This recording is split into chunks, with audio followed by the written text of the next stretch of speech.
अस्सलामुअलैकुम वरहमतुल्लाहि वबरकातुह। अल्हम्दुलिल्लाहि वकफ़ा वसलामुन अला इबादिहिल्लज़ीना इस्तफ़ा अम्मा बाद। अऊज़ु बिल्लाहि मिनश शैतानिर रजीम बिस्मिल्लाहिर रहमानिर रहीम। या अय्युहल्लज़ीना आमनुत्तक़ुल्लाह वल तंज़ुर नफ्सुम मा क़द्दमत लिग़दिन वत्तक़ुल्लाह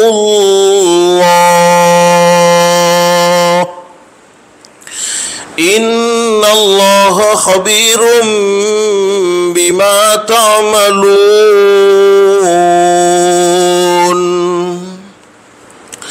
सदक़ल्लाहुल अज़ीम। रब्बि इश्रह ली सदरी वयस्सिर ली अमरी वहलुल उक़दतम मिन लिसानी यफ़क़हू क़ौली। सुब्हानक ला इल्म लना इल्ला मा अल्लमतना इन्नक अंतल अलीमुल हकीम। दुरूद शरीफ पढ़े। अल्लाहुम्मा सल्लि अला मुहम्मद व अला आलि मुहम्मद कमा सल्लैत अला इब्राहीम व अला आलि इब्राहीम इन्नका हमीदुम मजीद। अल्लाहुम्मा बारिक अला मुहम्मद व अला आलि मुहम्मद कमा बारकत अला इब्राहीम व अला आलि इब्राहीम इन्नका हमीदुम मजीद। फिक्रे दुनिया करके देखा, फिक्रे उक़बा करके देख। फिक्रे दुनिया करके देखा, फिक्रे उक़बा करके देख। छोड़ अब सारे ज़िक्र, छोड़ अब सारे ज़िक्र, ज़िक्रे मौला करके देख। कौन किसके काम आया, कौन किसका है हुआ, कौन किसके काम आया, कौन किसका है हुआ।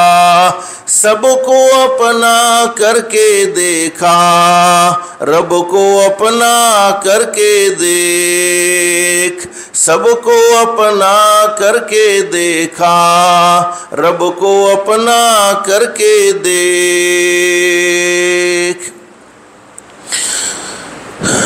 काबिल एहतराम बुज़ुर्गान मोहतरम और मेरे प्यारे दोस्तों और घरों में और पर्दे में सुनने वाली मोहतरमा माएँ और बहनें, अल्लाह का हम सब पर बहुत बड़ा एहसान और बहुत बड़ा करम है कि अल्लाह पाक ने हम सब को दीन की बातें सुनने के लिए थोड़ी देर यहाँ अपने घर में यानी मस्जिद में जमा फरमाया।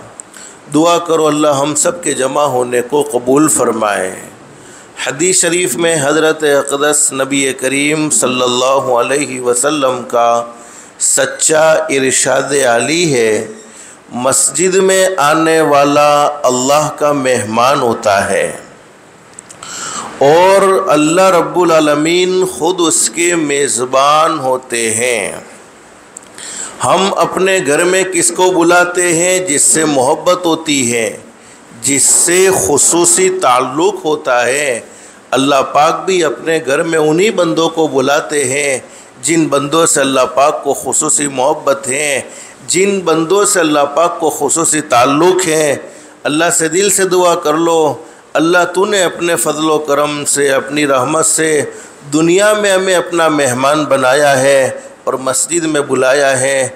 अल्लाह के लिए कोई मुश्किल नहीं। अल्लाह हम सबको जन्नतुल फिरदौस नबी जमा फरमाए और जन्नतुल फिरदौस का भी अल्लाह पाक हम सबको मेहमान बनाए। मेरे भाइयों और मेरी मोहतरमा माएँ और बहनें, दिल में एक नीयत और एक इरादा करके बैठो कि जितनी भी बातें सुने अमल की नीयत से सुनेंगे इंशाअल्लाह। इसलिए कि सुनना और सुनाना तो बहुत सी मर्तबा होता है, नहीं होता तो ज़िंदगी में अमल नहीं होता और असल ज़िंदगी बनती है, ज़िंदगी संवरती है, अमल से संवरती है। कुरान करीम में अल्लाह रब्बुल आलमीन खुशखबरी सुनाते हैं, फबश्शिर इबाद, मेरे बंदों को और मेरी बंदियों को खुशखबरी सुनाओ। कौन से बंदे, कौन सी बंदियाँ? अल्लाह कुरान करीम में फरमाते अल्लज़ीना यस्तमिऊनल क़ौल फ़यत्तबिऊन अहसना। अल्लाह फरमाते मेरे वो बंदे और मेरी वो बंदियाँ जो दीन की बातों को, कुरान की बातों को, हदीस की बातों को ध्यान से सुनते हैं, तवज्जो से सुनते हैं। अगर हम ध्यान और तवज्जो से सुनते हैं तो इनाम क्या मिलता है? फ़यत्तबिऊन अहसना। अल्लाह फरमाते कि सिर्फ सुनने पर बस नहीं करते हैं बल्कि उस पर अच्छा अमल करते हैं। अपनी मर्ज़ी का अमल नहीं बल्कि अल्लाह की मर्ज़ी का अमल करते हैं। अल्लाह रब्बुल आलमीन जैसा चाहते हैं वैसा ही अमल करते हैं। अब इनाम क्या मिलेगा?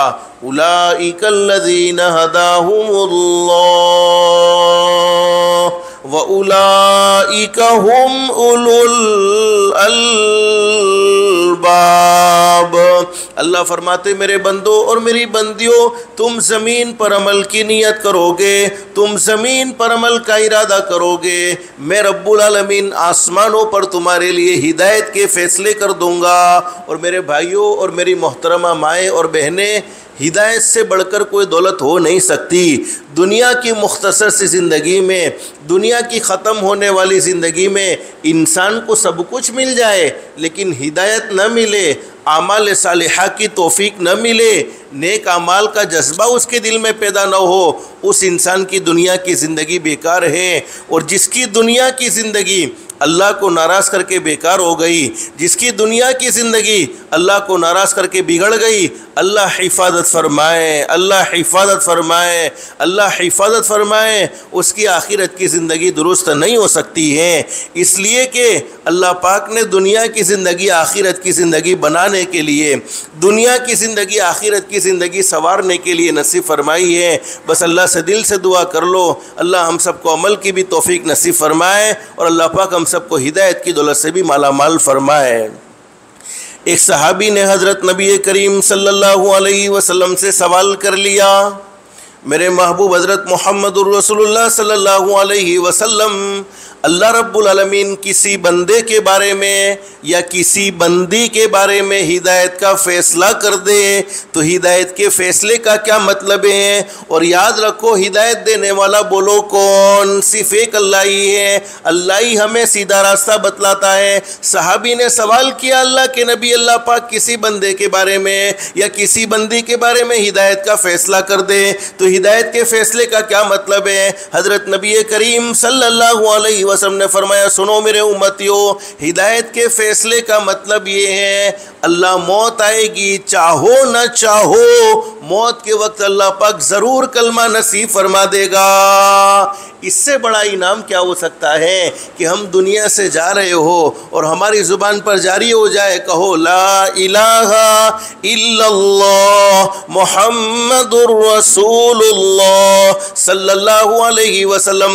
हदीस शरीफ में फरमाया नबी करीम सल्लल्लाहु अलैहि वसल्लम ने, मन काना आखिरु कलामी ला इलाहा इल्लल्लाह दखलल जन्नह बिगैरि हिसाबि वला किताब औ कमा क़ाल नबी सल्लल्लाहु अलैहि वसल्लम।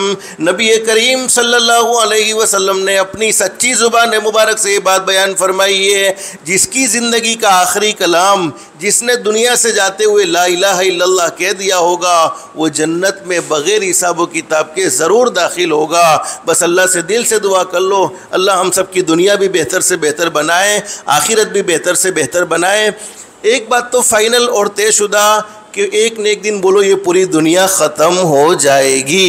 हम सबका ये अक़ीदा होना चाहिए कि एक न एक दिन बोलो पूरी दुनिया ख़त्म होने वाली है। और जिस दिन पूरी दुनिया ख़त्म हो जाएगी उस दिन को क़यामत का दिन कहते हैं। कुरान करीम में अल्लाह रब्बुल आलमीन फरमाते कुल्लु मन अलैहा फ़ानी व यबक़ा वजहु रब्बिका ज़ुल जलाली वल इकराम। अल्लाह फरमाते दुनिया में पैदा होने वाली हर चीज़ को ख़त्म हो जाना है, हर चीज़ को मिट जाना है। बाकी रहने वाली ज़ात अगर किसी की है तो वो सिर्फ़ एक अल्लाह की है। अल्लाह हमेशा हमेशा है और अल्लाह हमेशा हमेशा रहेंगे। वरना दुनिया में पैदा होने वाली हर चीज़ ख़त्म होनी है। एक न एक दिन क़यामत कायम होनी है। क़यामत का दिन वो दिन यौम यफ़िरुल मरउ मिन अख़ीही व उम्मिही व अबीही व साहिबतिही व बनी। अल्लाह फरमाते क़यामत का दिन वो दिन होगा उस वक्त भाई भाई के काम आने को तैयार नहीं, बेटा बाप के काम आने को तैयार नहीं, बाप बेटे के काम आने को तैयार नहीं, बेटी माँ के काम आने को तैयार नहीं, माँ बेटी के काम आने को तैयार नहीं, दोस्त दोस्त के काम आने को तैयार नहीं, रिश्तेदार रिश्तेदार के काम आने को तैयार नहीं, पड़ोसी पड़ोसी के काम आने को तैयार नहीं। अरे दुनिया की ज़िंदगी देख ले, हमने अपनी आंखों से कई जनाजे देखे हैं, अपने कानों से कईयों के इंतकाल की खबर सुनी है। अरे रोज़ाना किसी न किसी की मौत की खबर हम सुनते आ रहे हैं, उसके बावजूद हमारे दिलों में नफ़रतें हैं। एक भाई दूसरे भाई की तरक्की को देखकर खुश नहीं होता बल्कि जलता है। एक पड़ोसी दूसरे पड़ोसी के साथ अच्छा सलूक करने को तैयार नहीं। एक रिश्तेदार ने दूसरे रिश्तेदार से बात करना बंद कर दिया है तो साल गुजर गए हैं, लेकिन अभी आपस में सुलह करने को तैयार नहीं, अपने ताल्लुक़ को जोड़ने को तैयार नहीं। तो जब दुनिया में कोई हमारे काम नहीं आता है तो बोलो क़यामत में कोई काम आ सकता है?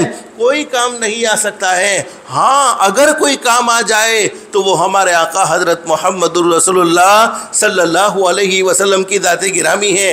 हदीस शरीफ में लिखा है क़यामत का मैदान कायम होगा। उस वक्त तमाम के तमाम अंबिया किराम, हज़रत आदम अलैहिस्सलाम सबसे पहले नबी, आखिर में आने वाले हमारे आका हज़रत मुहम्मदुर रसूलुल्लाह सल्लल्लाहु अलैहि वसल्लम, तमाम के तमाम नबी अल्लाह के सामने क़यामत के मैदान में खड़े होंगे। हर नबी की ज़ुबान पर होगा या रब्बना नफ़सी नफ़सी, ओ मेरे मौला मुझे बचा ले। हज़रत आदम अलैहिस्सलाम भी यही कहेंगे, हज़रत नूह अलैहिस्सलाम भी यही कहेंगे, हज़रत इब्राहीम अलैहिस्सलाम भी यही कहेंगे, हज़रत इस्माईल अलैहिस्सलाम भी यही कहेंगे। दुनिया में आने वाले तमाम के तमाम अंबिया किराम अपनी ज़ुबान से एक ही बात कहेंगे, अल्लाह मुझे बचा ले, अल्लाह मुझे बचा ले। उस वक्त हज़रत नबी करीम सल्लल्लाहु अलैहि वसल्लम सजदे में होंगे।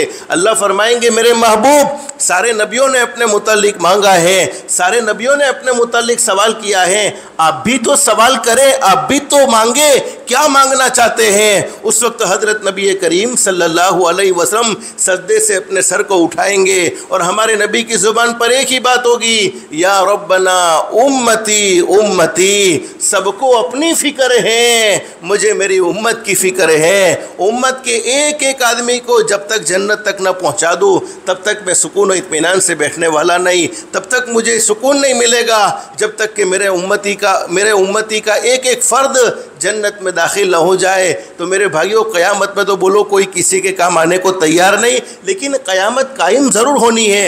आज दुनिया में लोगों ने दावे किए हैं, क्या दावे किए हैं? फलाने साल में दुनिया ख़त्म हो जाएगी, फलाने साल में दुनिया ख़त्म हो जाएगी। बोलो क़यामत का इल्म, दुनिया ख़त्म हो जाने का इल्म बोलो अल्लाह के सिवा किसी को भी नहीं है। हदीस शरीफ में फरमाया नबी करीम सल्लल्लाहु अलैहि वसल्लम ने, जब तक अल्लाह की ज़मीन पर एक भी अल्लाह अल्लाह कहने वाला बंदा, एक भी अल्लाह अल्लाह कहने वाली बंदी मौजूद है, यानी अल्लाह की धरती पर, अल्लाह की ज़मीन पर अल्लाह का नाम लिया जाएगा, चाहे एक ही क्यों ना हो अल्लाह का नाम लेने वाला, तब तक क़यामत कायम नहीं होगी, तब तक दुनिया ख़त्म नहीं होगी, बल्कि दुनिया का निज़ाम इसी तरीके से चलता रहेगा जैसे आज चल रहा है। हाँ, जब एक भी ज़मीन पर अल्लाह अल्लाह कहने वाला मौजूद नहीं होगा, फिर अल्लाह पाक क़यामत को कायम फरमाकर दुनिया को ख़त्म कर देने का फ़ैसला फरमा देंगे। लेकिन जब तक ज़मीन पर अल्लाह अल्लाह कहने वाले मर्द मौजूद हैं, अल्लाह अल्लाह कहने वाली औरतें मौजूद हैं, तब तक दुनिया ख़त्म नहीं होगी। इससे क्या मालूम होता है कि अल्लाह पाक क़यामत ईमान वालों पर कायम नहीं फरमाएगा। लेकिन हमारे नबी हज़रत मुहम्मदुर रसूलुल्लाह सल्लल्लाहु अलैहि वसल्लम ने क़यामत की बहुत सारी निशानियां बयान फरमाई कि दुनिया ख़त्म होने से पहले पहले क्या क्या होने वाला है। उन निशानियों में से एक निशानी वक्त में से बरकत का ख़त्म हो जाना। हदीस शरीफ का खुलासा है, एक साल एक महीने के बराबर हो जाएगा, एक महीना एक हफ्ते के बराबर हो जाएगा, एक हफ्ता एक दिन के बराबर हो जाएगा, एक दिन एक घंटे के बराबर हो जाएगा, एक घंटा एक मिनट के बराबर हो जाएगा और एक मिनट एक सेकंड के बराबर हो जाएगा। और हम महसूस कर रहे हैं कि नहीं कर रहे? एक जुमा गुजरता नहीं, फ़ौरन दूसरा जुमा आ जाता है। अभी एक रमज़ान का महीना मुकम्मल हुआ, दूसरे रमज़ान के महीने की तैयारी शुरू हो जाएगी। तो बोलो वक्त ठहरने वाली चीज़ नहीं है, वक्त गुजरने वाली चीज़ है। चाहे हम अल्लाह को राज़ी करें, आमाल सालिहा में ज़िंदगी गुजारे, नमाज़ों का अहतमाम करके ज़िंदगी गुजारे, फिर भी वक्त गुजरने वाला है। और चाहे हम अल्लाह को नाराज़ करें, ज़िंदगी गफलत में गुजारे, नमाज़ों को न पढ़े, आपस में दुश्मनियों में ज़िंदगी गुजारे, फिर भी बोलो वक्त ठहरने वाला नहीं, वक्त गुजरने वाली चीज़ है।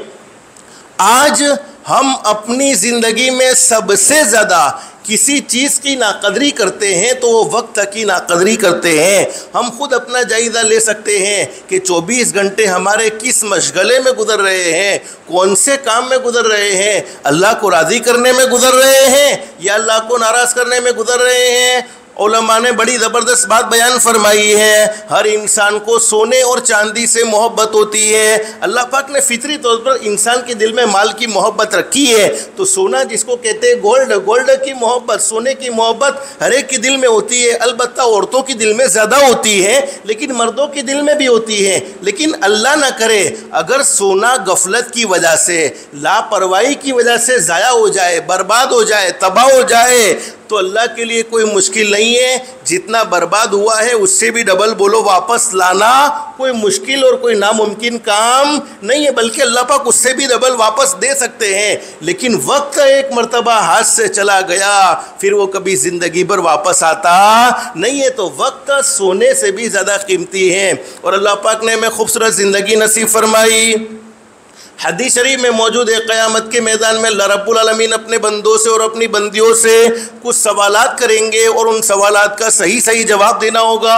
उन सवालों में से एक सवाल अल्लाह रब्बुल आलमीन की तरफ से ये होगा, ओ मेरे बंदो, ओ मेरी बंदियों, मैंने तुम्हें ज़िंदगी नसीब फरमाई थी और ज़िंदगी देने के बाद ज़िंदगी का मकसद समझाया, वमा खलक़तुल जिन्न वल इंस इल्ला लियअबुदून।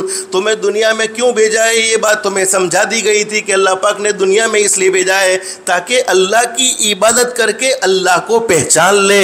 आज हमने सबको पहचाना है, नहीं पहचाना तो हमारे पैदा करने वाले अल्लाह को नहीं पहचाना है। अगर हमने अल्लाह को पहचाना होता तो अस्सलातु खैरुम मिनन नौम की सदाओं को सुनकर हम फजर की नमाज में आराम से कभी सोते नहीं। अगर हमने अल्लाह को पहचाना होता तो हय्या अलस सलाह, हय्या अलल फलाह की सदाओं को सुनकर हम कभी मस्जिद से दूर न रहते। अगर हमने अल्लाह को पहचाना होता तो हमारे पेट में कभी हराम के लुक़्मे न जाते। अगर हमने अल्लाह को पहचाना होता तो हम अपनी ज़ुबान से किसी के बारे में कभी गलत बात न करते। अगर हमने अल्लाह को पहचाना होता तो हमारी आंखें कभी गलत न देखती। अगर हमने अल्लाह को पहचाना होता तो हमारे माँ बाप कभी हमसे दुखी ना होते। अगर हमने अल्लाह को पहचाना होता तो हमारे पड़ोसी हमसे कभी नाराज ना होता, हमारे पड़ोसी को कभी हमसे तकलीफ ना पहुंचती। अगर हमने अल्लाह को पहचाना होता तो हमारे घर में रहने वाली कमजोर बीवी जो हमारे गुस्से से डरती है, जो हमारे गुस्से से कांपती है, वो कभी डरती नहीं। लेकिन हमने सबको पहचाना है, नहीं पहचाना है तो हमारे रब को नहीं पहचाना है। बस अल्लाह से दिल से दुआ कर लो, अल्लाह हम सबको अल्लाह की मारिफत नसीब फरमाए। और दुनिया में भेजाई इसीलिए है, 2400 घंटे इबादत करने को नहीं कहा है, बल्कि खाने की भी इजाज़त दी, पीने की भी इजाज़त दी, सोने की भी इजाज़त दी। बोलो हम रोज़ाना खाते कि नहीं खाते? हदीस शरीफ में फरमाया नबी करीम सल्लल्लाहु अलैहि वसल्लम ने, मेरा कोई उम्मती जब खाना खाए और खाना खाने से पहले हाथ धो ले, चूँकि सुन्नत हज़रत नबी करीम सल्लल्लाहु अलैहि वसल्लम की, फिर सुन्नत के मुताबिक बैठे, फिर अपनी तरफ से खाए, फिर अल्लाह का ज़िक्र करते हुए। एक हदीस में बड़ी ज़बरदस्त बात बयान फरमाई है, जब मेरा कोई उम्मती खाने बैठे और खाते हुए सिर्फ अल्लाह का ज़िक्र करे। क्या ज़िक्र करे? ए अल्लाह तेरा एहसान है, तेरा करम है कि तूने मुझे खाना खिला दिया। अल्लाह रब्बुल आलमीन इतने खुश होते हैं, अल्लाह पाक फ़रिश्ते से फरमाते हैं, ओ मेरे फ़रिश्ते, मेरे इस बंदे का दिन खाने में शुमार नहीं होगा, बल्कि इसका पूरा दिन रोज़े में शुमार होगा। और खाना खाने से हम फारिग हो चुके हैं, दुआ पढ़ ली है, दुनिया वालों की नज़र में हमने खाना खाया है, लेकिन अल्लाह की नज़र में हमारा इतना वक्त हज़रत नबी करीम सल्लल्लाहु अलैहि वसल्लम की ग़ुलामी में गुजरा है। तो बोलो अल्लाह खाने से हमें रोकते नहीं रोकते, बल्कि ये हमारी ज़रूरत है। रोज़ाना हम रात को आराम से सोते कि नहीं सोते? हदीस शरीफ में फरमाया नबी करीम सल्लल्लाहु अलैहि वसल्लम ने, मेरा कोई उम्मती ईशा की नमाज जमात के साथ पढ़ ले, उसकी आधी रात इबादत में शुमार हो जाएगी। फिर फजर की नमाज की नीयत करके सो जाए, फजर की नमाज जमात के साथ पढ़ ले और उसकी आधी रात इबादत में शुमार हो जाएगी, यानी पूरी रात इबादत में शुमार हो जाएगी। हदीस शरीफ में फरमाया नबी करीम सल्लल्लाहु अलैहि वसल्लम ने, मेरे उम्मती ने सोने से पहले वुज़ू कर लिया। वुज़ू करना कौन सा मुश्किल काम है? वुज़ू कर लिया। हर इंसान की ज़िंदगी में कोई ना कोई दुख ज़रूर होता है, कोई ना कोई तकलीफ़ ज़रूर होती है। बाज़ तकलीफ़ें ऐसी होती है कि हम लोगों को बोलो कह भी सकते नहीं है, और लोग बोलो हमारी तकलीफ़ों को दूर कर सकते नहीं है, बल्कि लोगों का हाल तो ये है वो हमारे दुखों को रो रो कर सुनेंगे और दूसरों के सामने हंस हंस कर बयान करेंगे, दूसरों के सामने खुश हो कर बयान करेंगे। असल दुख दूर करने वाला बोलो कौन है? अल्लाह ही है। रात को वुज़ू करके सोए हैं, वुज़ू करके सोने पर कभी आधी रात में आँख खुल गई, और उस वक्त हदीस शरीफ में लिखा है वुज़ू करके सोने की बरकत से फरिश्ते हमारे जिस्म से, हमारी बॉडी से टच हो जाते हैं। रात को हमने अल्लाह से मांगा, ए अल्लाह मैं फ़लानी तकलीफ़ में हूँ, मैं फ़लानी परेशानी में हूँ, मैं फ़लाने दुख में हूँ। हदीस शरीफ में हमारे नबी ने फरमाया मेरे उम्मती तेरे मांगने में देर हो सकती है, लेकिन अल्लाह के पूरा करने में देर नहीं हो सकती है। रात को आयतुल कुर्सी पढ़ के सोएंगे, पूरी रात अल्लाह पाक बॉडीगार्ड के तौर पर एक फ़रिश्ते को लगा देगा, वो हमारी हिफाजत करेगा। और हम सुन्नत के मुताबिक सोए हैं, दुनिया वालों की नज़र में हम सुन्नत के मुताबिक सोए हैं। दुनिया वाले समझते हैं कि हम सो गए हैं। पैदा करने वाला अल्लाह फ़रिश्तों से फरमाता है, ओ मेरे फ़रिश्तों, मेरा यह बंदा सोया है, मेरी ये बंदी सोई है, लेकिन मेरे महबूब के तरीके पर, मेरे महबूब ने जिस तरीके से सोने को कहा है उसी तरीके पर सोए हैं। इनकी रात सोने में शुमार नहीं होगी, बल्कि इनकी पूरी रात इबादत में शुमार हो जाएगी। बोलो इससे आसान दिन कोई हो सकता है? हम बिजनेस करते कि नहीं करते? मर्दों को अल्लाह पाक ने कमाने की जिम्मेदारी दी है, औरतें घर का काम काज करेगी। हदीस शरीफ में फरमाया नबी करीम सल्लल्लाहु अलैहि वसल्लम ने, मेरा कोई उम्मती हलाल कमाई करते हुए, दुनिया कमाते हुए, बिजनेस करते हुए, कारोबार करते हुए, अपनी दुकान पर बैठे बैठे, अपनी ऑफिस पर बैठे बैठे, अपने जॉब पर बैठे बैठे थक जाता है। शाम को थकने की बरकत से अल्लाह पाक उसकी ज़िंदगी के सारे गुनाहों को माफ़ कर देते हैं। इससे आसान दिन कोई हो सकता है कि हम दुनिया भी कमा रहे हो, पैसे भी कमा रहे हो और अल्लाह पाक हमारे गुनाह माफ़ कर देवे। एक हदीस में क्या ज़बरदस्त बात बयान फरमाई, नबी करीम सल्लल्लाहु अलैहि वसल्लम ने फरमाया, मेरा कोई उम्मती हलाल कमाई की तलाश में, हलाल कमाई को ढूंढने में, हलाल कमाई करने के लिए अपने घर से निकलता है। अल्लाह पाक उस बंदे को मोहब्बत से देखते हैं। बोलो जिस बंदे पर अल्लाह की मोहब्बत की नज़र होगी उस बंदे का काम बनेगा कि नहीं बनेगा? ज़रूर बनेगा। जिस बंदे को अल्लाह मोहब्बत से देखते होंगे उस बंदे का काम ज़रूर बनेगा। तो दुनिया का कमाना बोलो कोई गुनाह नहीं है, माल का हासिल करना बोलो कोई गुनाह नहीं है, बल्कि हदीस शरीफ में फरमाया नबी करीम सल्लल्लाहु अलैहि वसल्लम ने, मेरा कोई उम्मती इसलिए बिजनेस करता है, इसलिए कारोबार करता है, इसलिए हलाल कमाई करता है कि किसी के सामने हाथ ना फैलाने पड़े, किसी के सामने मांगना ना पड़े, किसी के सामने सवाल ना करना पड़े। तो उस उम्मती के चेहरे को अल्लाह पाक क़यामत के दिन 14वीं रात के चाँद से भी ज़्यादा चमकदार कर देंगे। तो मैं असल मुख्तसर समझाना ये चाहता हूँ, अल्लाह पाक ने हमें खूबसूरत ज़िंदगी नसीब फरमाई। ज़िंदगी देने के बाद ज़िंदगी का मकसद समझाया कि हमें दुनिया में क्यों भेजा है। दुनिया में इसलिए भेजा है ताकि हम अल्लाह की इबादत करके अल्लाह को पहचान ले। इबादत का मतलब क्या है कि 24 घंटे अल्लाह की इबादत करने की कोई ज़रूरत नहीं है, बल्कि हमारा 24 घंटे का काम खुद ही इबादत है। हम नमाज सुन्नत के मुताबिक पढ़ते तो ये अल्लाह की इबादत। और बोलो नमाज 24 घंटे पढ़नी है या 24 घंटे में अल्लाह पाक ने हमसे सिर्फ सवा घंटा या 1 घंटा मांगा है? ओ मेरे बंदो, ओ मेरी बंदियों, तुम सवा घंटा या 1 घंटा अल्लाह के लिए फारिग करोगे, अल्लाह के सामने झुकोगे फिर तुम्हें दुनिया वालों के सामने झुकने की ज़रूरत नहीं पड़ेगी, बल्कि अल्लाह पाक दुनिया को तुम्हारे सामने झुका देगा। और तुम अगर अल्लाह के सामने नहीं झुकोगे फिर दुनिया वालों के सामने झुकना पड़ेगा। हदीस शरीफ में मौजूद है, जो आदमी अल्लाह से डरता है फिर उसे दुनिया वालों से डरने की ज़रूरत नहीं पड़ती, बल्कि पूरी दुनिया उससे डरती है। और जो अल्लाह से नहीं डरता है फिर वो पूरी दुनिया से डरता है, पूरी दुनिया उसे डराती है। तो नमाज का एहतमाम है। इसी तरीके से मैं असल मुख्तसर बतलाना ये चाहता हूँ, अल्लाह पाक ने हम पर नमाज फ़र्द फरमाई, इसका ख़ास तौर पर एहतमाम होना चाहिए। इसको हमेशा अपनी ज़िंदगी में पढ़ते रहना चाहिए, कभी भी नमाज को नहीं छोड़ना चाहिए। हदीस शरीफ में मौजूद है, हज़रत नबी करीम सल्लल्लाहु अलैहि वसल्लम ने अपनी ज़िंदगी में ये पैगाम दिया, क़ुर्रतु अयनी फ़िस्सलाह, ओ मेरे उम्मतियों, मेरी आँखों को ठंडा करना चाहते हो, नमाज को कभी मत छोड़ना, नमाज को कभी मत छोड़ना, नमाज को कभी मत छोड़ना, हमेशा नमाज पढ़ते रहना। रबीउल अव्वल के महीने में हमारे नबी इस दुनिया फ़ानी में तशरीफ़ लाए और यही रबीउल अव्वल के महीने में हमारे नबी ने इस दुनिया फ़ानी से पर्दा फरमाया।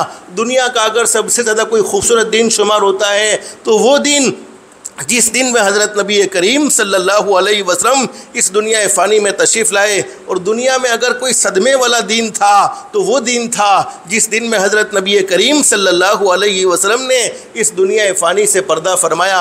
हमारे नबी दुनिया से जाते हुए भी ये पैगाम देकर गए, अस्सला अस्सला अस्सला, नमाज को कभी न छोड़ना, नमाज को कभी न छोड़ना। आज हर आदमी अपनी ज़िंदगी में रोज़ी के मामले में परेशान, बोलो है कि नहीं परेशान? माल में बरकत नहीं, दिन ब दिन कर्ज़े में डूबते चले जाते हैं, दुकान पर माल भी लाते हैं, कारोबार भी होता है, लेकिन देखते हैं न कर्ज़ा कम होने को तैयार, बल्कि दिन गुजरते हैं कर्ज़ा बढ़ता ही चला जाता है, माल में बरकत नहीं। बोलो बरकत देने वाला कौन? अल्लाह। और अल्लाह कुरान करीम में बड़ी ज़बरदस्त बात बयान फरमाते हैं, मा उरीदु मिनहुम मिर रिज़्क़िन व मा उरीदु अन युतइमून इन्नल्लाह हुवर रज़्ज़ाक़ु ज़ुल क़ुव्वतिल मतीन। अल्लाह फरमाते मेरे वो बंदे जिन्होंने मकसद के तहत ज़िंदगी गुजारी है, ज़िंदगी के मकसद को समझ लिया है। मकसद क्या है? अल्लाह को राज़ी करना। मकसद क्या है? अल्लाह की इबादत करना। मकसद क्या है? 5 वक्त की नमाज का एहतमाम करना। मकसद क्या है? रमज़ान के रोज़े रखना। मकसद क्या है? अल्लाह ने माल दिया है, ज़कात को अदा करने का एहतमाम करना। मकसद क्या है? अल्लाह ने माल दिया है, ज़िंदगी में एक मरतबा हज करना। मेरे वो बंदे जिन्होंने मकसद के तहत ज़िंदगी गुजारी है, फिर उन्हें रोज़ी के पीछे भागने की ज़रूरत नहीं है, बल्कि रोज़ी खुद उनकी तरफ चल कर आएगी। अल्लाह फरमाते फिर तुझे रोज़ी कमाने के लिए परेशान होने की ज़रूरत नहीं है, तू मेहनत करता चला जाएगा। बरकत के दरवाजे खोलना बोलो किसका काम होगा?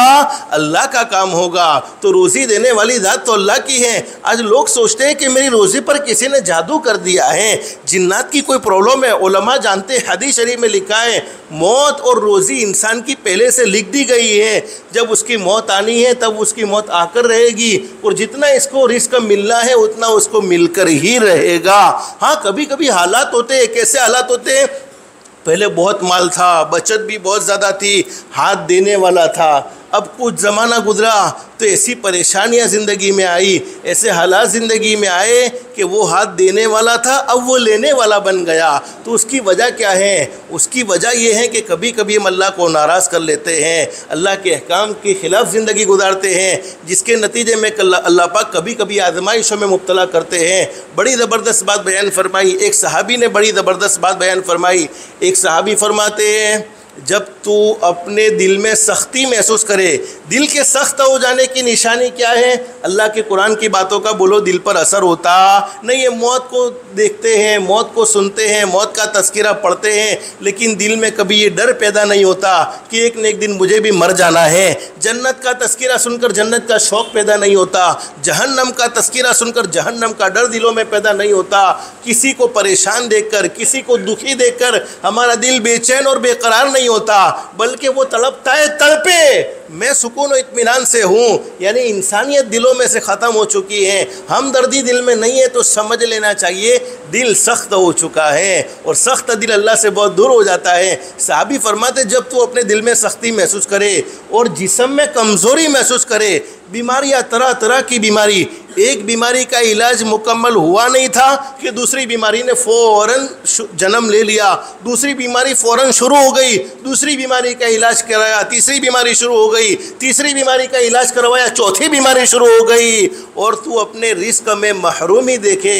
यानी दिन ब दिन तू कर्जे में डूबता चला जाता है, तेरा कारोबार दिन ब दिन ठप पड़ता चला जाता है, तू कारोबार के मामले में दिन ब दिन परेशान होता जाता है, तो समझ लेना तूने अपनी ज़ुबान से कोई ऐसी बात कही है जो अल्लाह को नाराज़ करने वाली है। न दीन का उसमें कोई फ़ायदा, न दुनिया का उसमें कोई फ़ायदा, बल्कि किसी के दिल के टुकड़े टुकड़े कर देने वाली बात तूने कही है, जिसके नतीजे में अल्लाह पाक ने तेरे दिल को सख्त कर दिया है, जिस्म को बीमारियों का मजमुआ बना दिया है, और रोज़ी से अल्लाह पाक ने तुझे महरूम कर दिया है।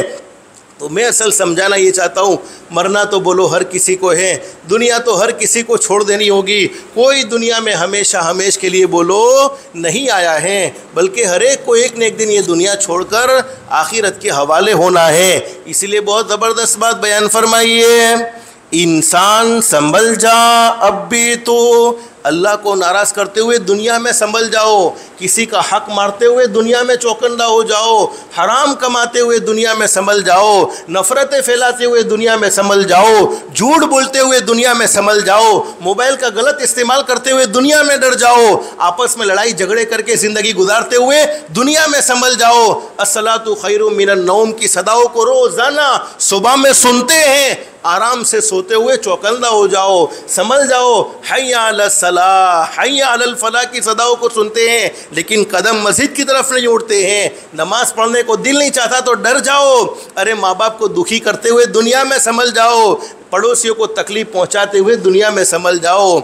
इंसान संभल जा अब भी तो, इंसान संभल जा अब भी तो, मिट्टी में एक दिन जाना है, तेरे बड़े भी चले गए और तेरा भी नंबर आना है। हर एक को बारी बारी ये दुनिया छोड़ देनी होगी। बोलो कोई दुनिया में हमेशा हमेश के लिए नहीं है। आज जिस औलाद की मोहब्बत में अल्लाह को नाराज़ करते हैं, जिस औलाद की मोहब्बत में न हराम कमाने की न हलाल कमाने की कोई परवाह की है, जिस औलाद की मोहब्बत में नमाज़ों से दूर होकर ज़िंदगी गुजारते हैं, हकीकत क्या है कि जब हम दुनिया से जा रहे होते हैं तो आलम क्या होता है, जाएगा जब जहाँ से, जहाँ यानी दुनिया, जाएगा जब जहाँ से, जाएगा जब जहाँ से कोई न साथ होगा, 2 गज कफन का टुकड़ा तेरा लिबास होगा। दुनिया में कितना भी माल जमा कर लिया हो, कितनी भी दौलत जमा कर ली हो, लेकिन कोई इंसान बोलो माल और दौलत साथ में ले जाता है? नहीं ले जाता, बल्कि यहाँ पर छोड़ कर जाता है। सिर्फ कफन साथ जाता है, बाकी और कोई चीज़ साथ जाने को तैयार नहीं। तो दुनिया की ज़िंदगी तो एक न एक दिन ख़त्म हो जाएगी। अल्लाह पाक यही कल क़यामत में सवाल करेंगे, ओ मेरे बंदो, ओ मेरी बंदियों, मैंने तुम्हें ज़िंदगी नसीब फरमाई थी, तुमने ज़िंदगी किस मशगले में गुजारी है, दुनिया में क्या करके आए हो, अल्लाह को नाराज़ करके आए हो या अल्लाह को राज़ी करके आए हो। अब मेरे भाइयों, मेरी मोहतरमा माए बहनें, आप लोग थके न थके, मैं थक गया, बस 2 बातों की नियत कर लो, करेंगे इंशाअल्लाह।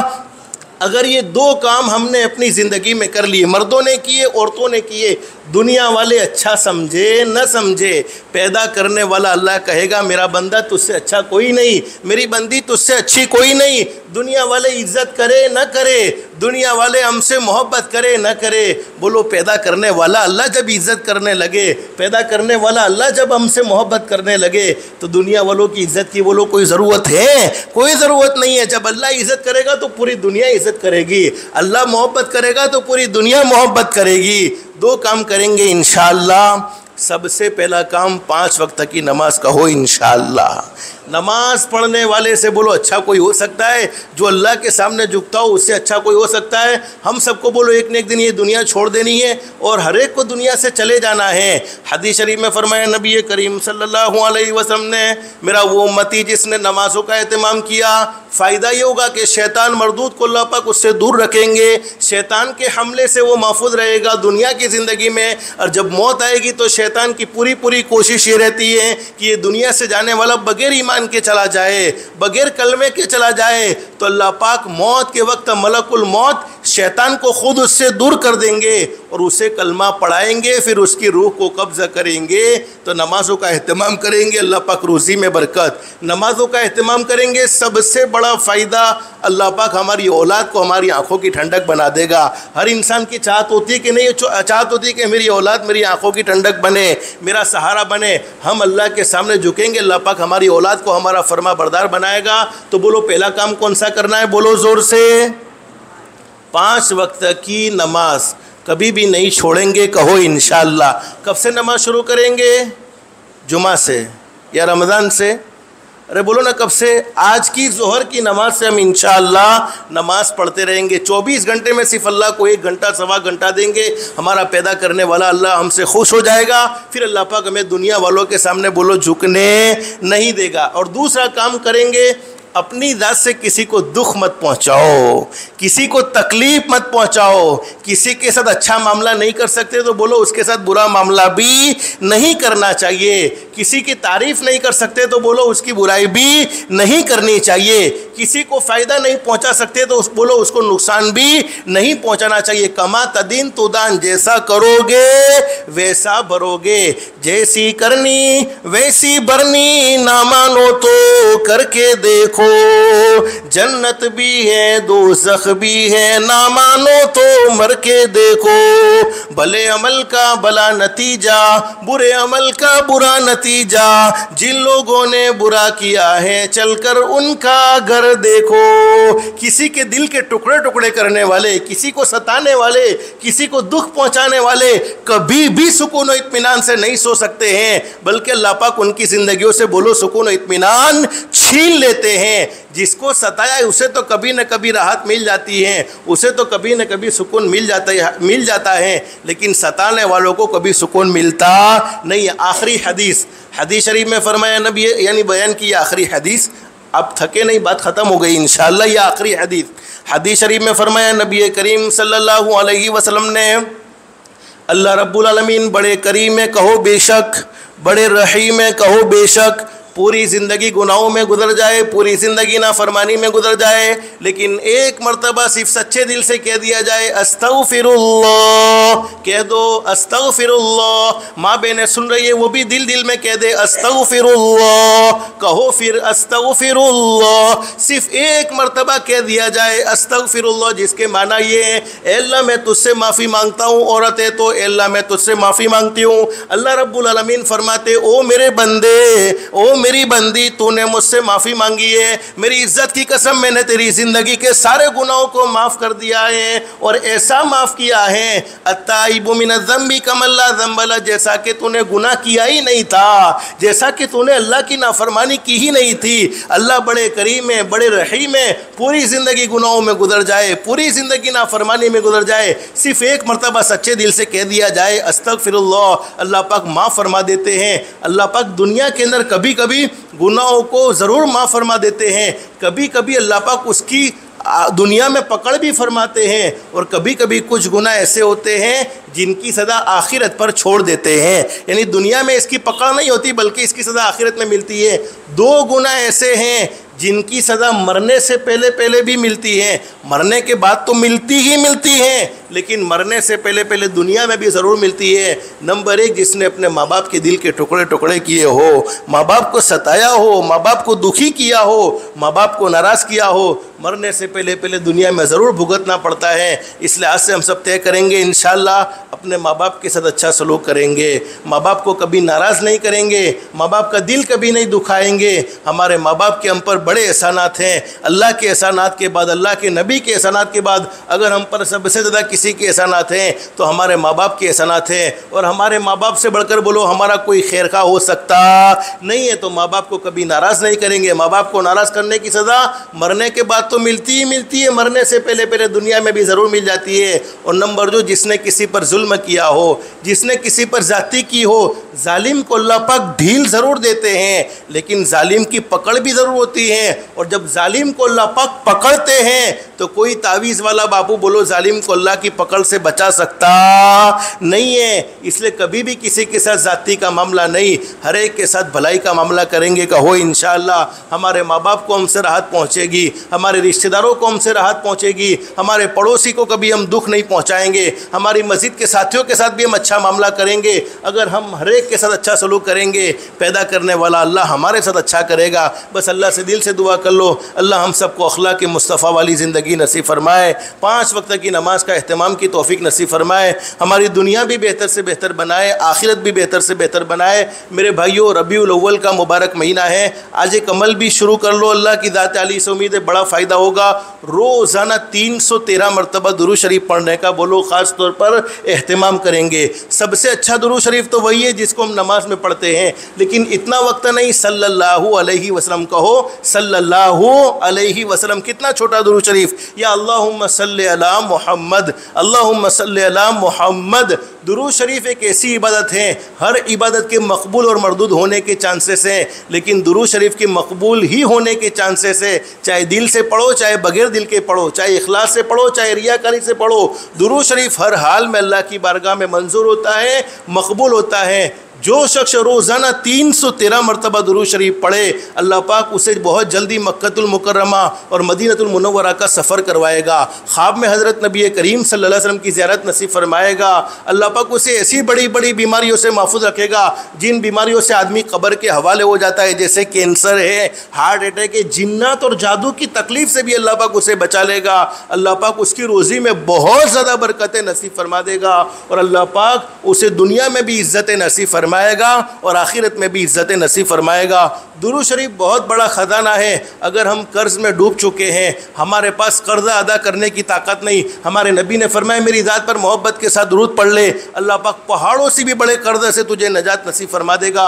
घर में जवान बेटा जवान बेटी लेकिन कोई मुनासिब रिश्ता नहीं मिलता, मेरी ज़ात पर मोहब्बत के साथ दुरूद पढ़ ले, अल्लाह अच्छे जोड़े के आसमानों से फैसले फरमाएगा। शादी हो गई, औलाद नहीं होती, दुरूद शरीफ का एहतमाम कर ले, अल्लाह पाक नेक साले औलाद के पैदा होने के फैसले फरमा लेगा।